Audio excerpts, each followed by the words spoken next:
A judicial magistrate convicted a government school teacher, in a case pertaining to harassment, to a woman colleague at the workplace.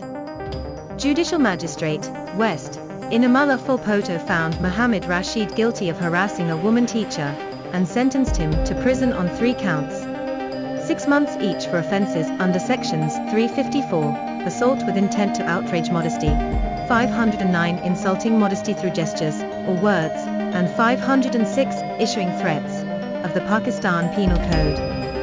It also imposed a total fine of 45,000 rupees, and on default, the convict will have to serve additional imprisonment.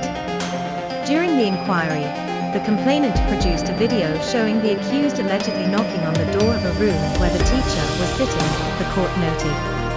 It added that while the door was locked, the accused insisted on opening it.